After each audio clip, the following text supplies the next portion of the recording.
They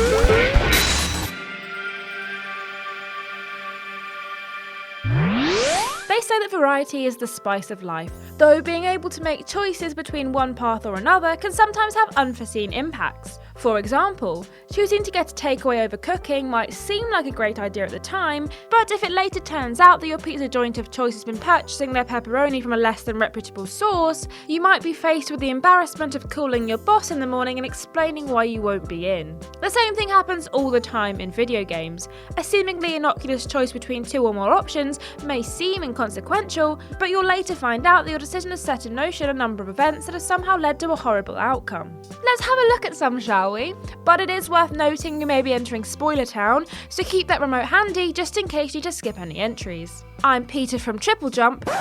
Oh, hang on. Maybe I'm Ashton from TripleJump. Oh, I just can't choose. Anyway, here are 10 small video game decisions that have big consequences. Number 10, throwing the dog a bone. Life is Strange. We're kicking off this list with a game that's almost entirely based around making decisions that can ultimately have awful consequences. There are a number of times throughout Life is Strange where the game straight up gives us difficult choices, like picking the right thing to say to Kate on the roof, choosing whether or not to euthanize Chloe in an alternate timeline, and ultimately deciding whether to save Chloe and destroy the whole town, or go back in time and allow her to die. We're forced to make a seemingly small choice in episode 3 pertaining to Frank's dog Pompidou.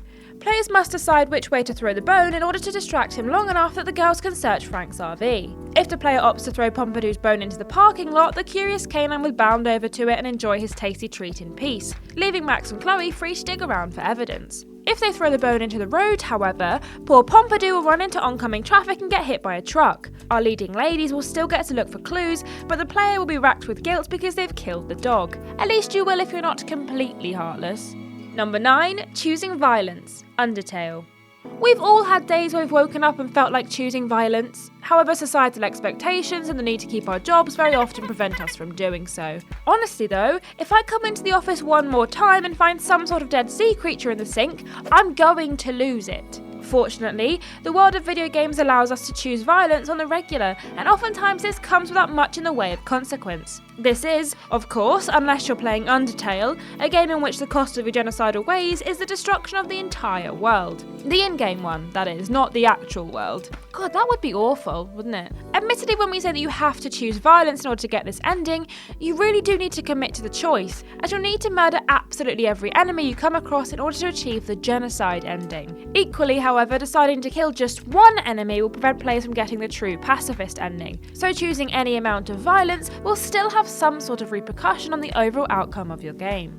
Number 8, giving Dag his axe back. Assassin's Creed Valhalla. This one's a tricky one, as in and of itself, the decision whether to give Dag his axe back as he lays dying really only influences whether or not he gets into Valhalla, and considering what a chump he's been for the rest of the game, it's fairly easy to deny him eternal paradise and instead exile him to Helheim. It is, however, fairly important in the grand scheme of things, and is one of the decisions you'll make that ultimately determines whether Sigurd stays in Norway at the end of the game or comes back to England. Giving Dag his axe will go some way towards buttering up Sigurd, and so you might just get away with having a bit of hanky-panky with his wife. Denying Dag his axe, however, will only anger the one-armed Viking, and if you've made other bad decisions throughout the game, like taking his father's supplies, disagreeing with his judgment, or punching him in the face, then it's likely he'll decide not to accompany you back to England at the end of the game. We wouldn't blame you if you did give Sigurd a smack, however. He does spend most of the game acting like a right prat. Number 7, forgiving Madison. Heavy Rain. There are an awful lot of choices to be made throughout Heavy Rain, and although choosing whether or not to forgive Madison isn't a matter of life and death, it still has consequences for both her and Ethan. Assuming the player has chosen a romantic relationship between Ethan and Madison, their love is tested in the chapter On the Loose, after Ethan finds evidence that Madison has been using him for her story. They get into an argument, and the player must decide to either forgive Madison or reject her. There are a whole load of other things that come into play when it comes to determining what ending players will get, like whether both she and Ethan's son Sean survive the whole ordeal. Choosing to forgive Madison, however, sets Ethan on the right path to achieving one of the game's best endings, in which Ethan and Madison marry and live happily ever after with Sean. It is possible to still achieve a reasonably good ending for everyone, even if Ethan rejects Madison. However, we can't help but feel, after all they've been through, the pair deserve a nice quiet life together. And you can call us soppy if you want, we simply do not care. Number 6, getting the upgrade chip, Deus Ex Human Revolution.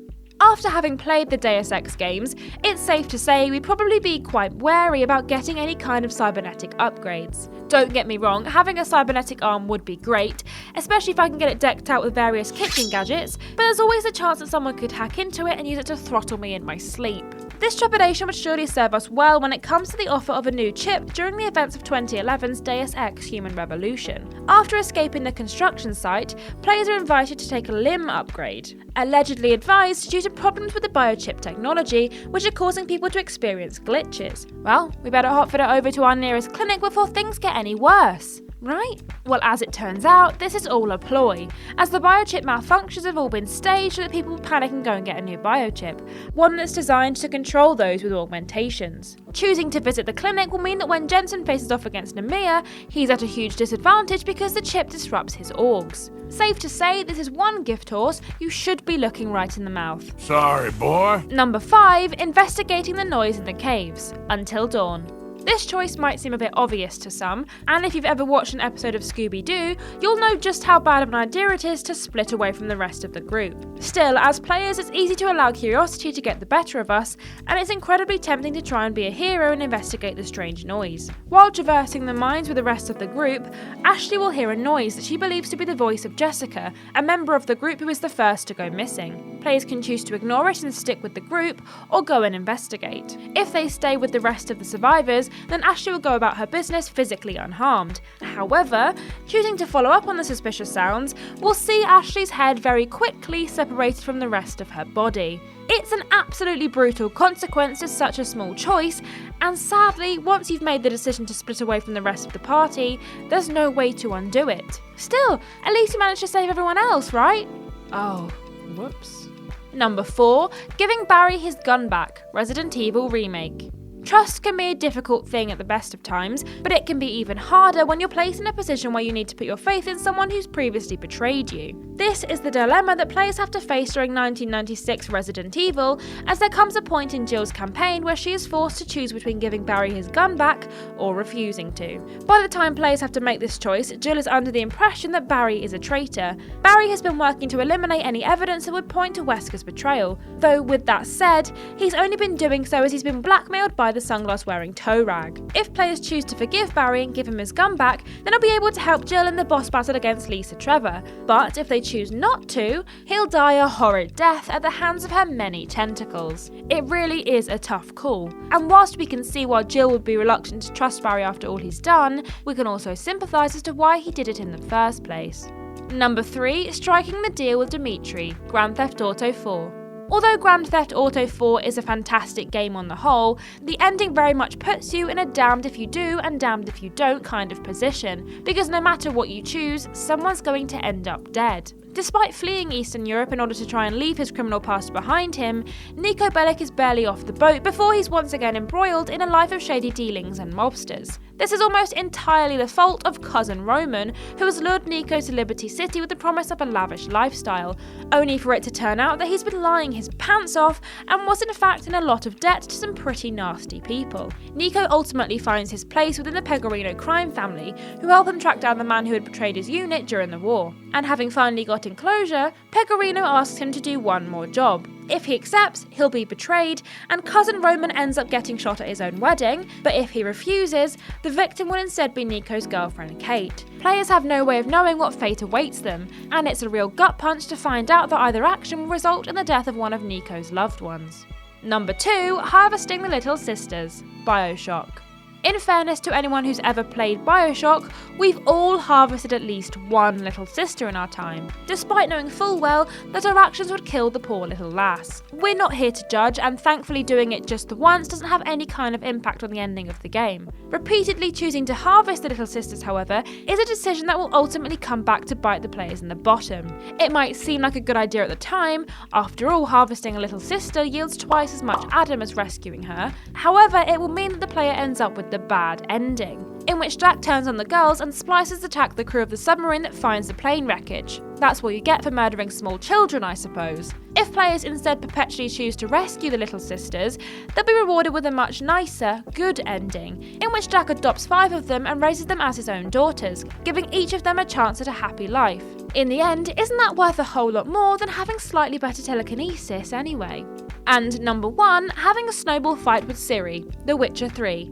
It's hard to believe that something as simple as a snowball fight could mean the difference between a beloved character living and dying. But here we are. Admittedly, things don't completely hinge on whether or not Geralt gives Ciri a face full of snow, however it does contribute towards her memories while she attempts to stop the cataclysm. In essence, the point of the whole game is not to protect Ciri at all costs, but rather to guide her to choose her own path and mature enough to face the world without the need for a guardian. It seems counterintuitive after all. Much of The Witcher 3 is spent trying to find Ciri and see that she's come to no harm. When given the option, however, it's important to allow her to do her own thing. Whether that's facing the Lodge of Sorceresses alone, going to visit Skayal, or simply letting her smash up Avalak's lab. All of these things contribute to her confidence and ultimately see that she lives. The snowball fight in particular not only assures Ciri's safety, but it's also a heartwarming moment, one that players can easily miss out on if they simply select the wrong dialogue option.